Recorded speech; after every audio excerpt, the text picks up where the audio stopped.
Bienvenue. Alors ça va être une vidéo un peu spéciale. Alors une petite anecdote juste avant de démarrer cette vidéo. En fait, la vidéo précédente que j'ai faite, je voulais l'intituler La méditation en action. Je ne l'ai pas diffusée sur Internet. Mais ce qui est très perturbant en fait, c'est que en fait, j'ai vu un YouTuber qui a fait quasiment la même vidéo il y a quelques jours. Et c'est là que je me dis, des fois, il y a des choses qu'on ne peut pas comprendre. J'allais dire cette phrase un peu étrange. Les lois de l'inconscient sont impénétrables. Donc ce dont je vais vous parler aujourd'hui, là, ça va partir un peu dans tous les sens, en fait. Et c'est juste que, voilà, on va partir d'une chose assez simple. Quand on dort, il y a une phase de sommeil profond, et dans cette phase de sommeil profond, on ne rêve pas, on ne fait pas de cauchemar non plus. Et quelque part dans ce sommeil profond, on atteint une forme d'essence, de stabilité, un état où il n'y a aucun problème en fait. Puis dans ce sommeil, on peut, dans les phases se perpétuent, je ne les connais pas par cœur les phases du sommeil, mais il peut y avoir une phase où on rêve, on est dans un rêve agréable. Et bien sûr, d'autres possibilités comme ce qu'on peut appeler le cauchemar, où là en fait on est dans un rêve mais teinté de noirceur, puisque on n'a qu'une hâte, c'est de sortir de ce cauchemar et le plus vite possible en fait, soit en se réveillant, ou enfin n'importe, ou alors en passant du cauchemar au rêve peut-être, si c'est possible. Alors pourquoi je vous parle de tout ça? On va parler de la vie après le sommeil, il y a le réveil, et on est dans la vie, ce qu'on appelle la vie réelle, avec des phases de réalité, etc. Mais le monde humain, pour moi, comment dire ça? Il y a une empreinte du monde humain sur la planète.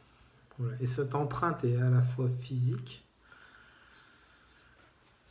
et à la fois inconsciente aussi. Tellement inconsciente.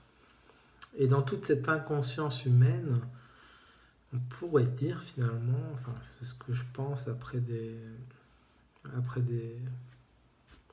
mois de méditation, on pourrait se dire finalement que dans cet imbroglio, cette situation confuse, cette inconscience totale humaine avec des poussées de conscience, c'est-à-dire heureusement qu'il y a des poussées de conscience humaine qui peut être individualiste ou collective, où les gens se disent effectivement on est en train d'abîmer la planète. Mais grosso modo, on vit quand même, la grande majorité de, si on peut dire espèce humaine, vit dans l'inconscience en fait. Et dans toute cette inconscience, il y a des lois, des processus individuels et collectifs. On a imbriqué dans quelque chose, dans une sorte de matrice en fait, qui est très complexe avec ses codes, ses lois, et on ne peut pas d'ailleurs tout comprendre des mécanismes inconscients dans ce bain d'inconscience.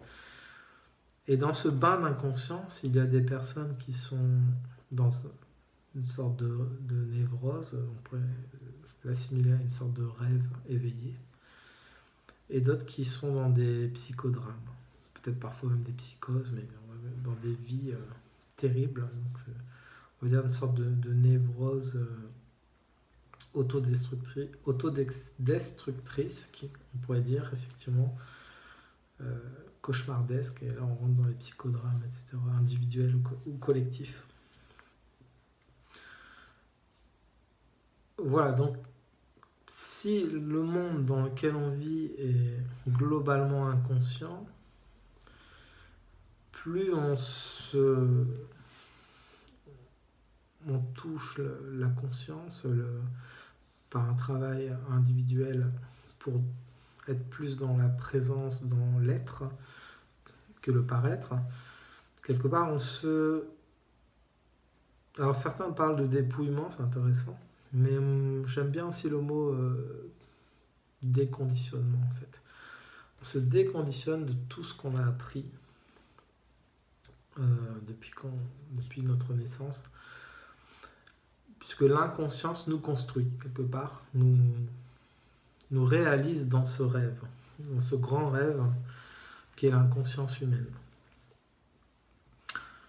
Alors quelque part, plus on en sort de cette inconscience de manière individuelle et parfois collective, si on se rapproche entre nous sur des personnes qui visent une certaine spiritualité,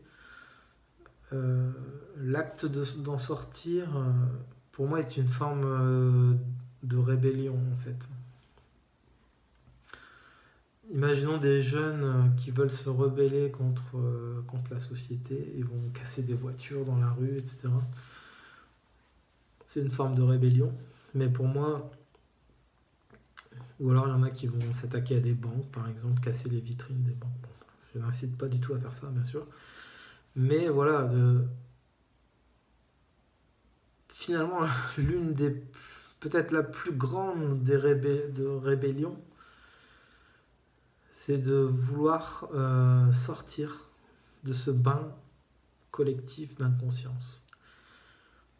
Et en même temps, ça serait très présomptueux de dire que certaines personnes arrivent à en sortir. C'est comme si on sortait d'un rêve, mais ceux qui n'en sortent pas, on est bien obligé, si on communique avec eux, on rentre de nouveau dans ce rêve. Donc c'est un peu très complexe, compliqué ce que j'essaie de dire.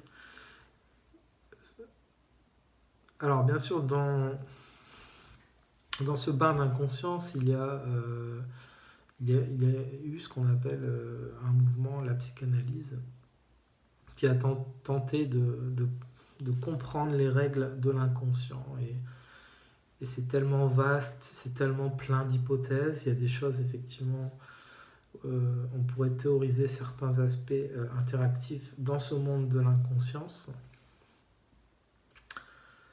Mais moi personnellement, même si j'ai fait un travail analytique, ça m'a amené j'en parlerai peut-être dans une autre vidéo, mais à une incomplétude, à une désillusion en fait, puisque même si on peut tenter de comprendre les mécanismes de l'inconscience, en gros, c'est comme une pieuvre avec de multiples branches, et je pense que dans ce rêve, qui peut être parfois un cauchemar pour certains, si c'est un psychodrame ou une psychose, dans ce rêve, qu'il soit beau ou pas beau,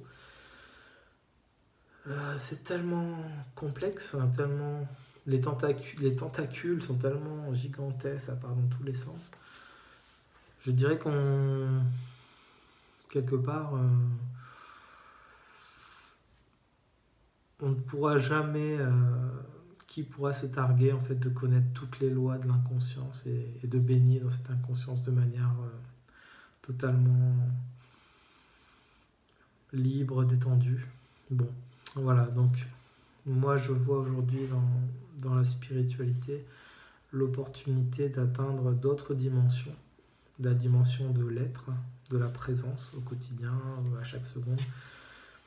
Et voilà, ma vidéo est un peu complexe. Je sais même pas où je vais ce soir, à l'instant où je fais cette vidéo, mais voilà, c'est très très complexe. Je pense que je vais je vais en rester là.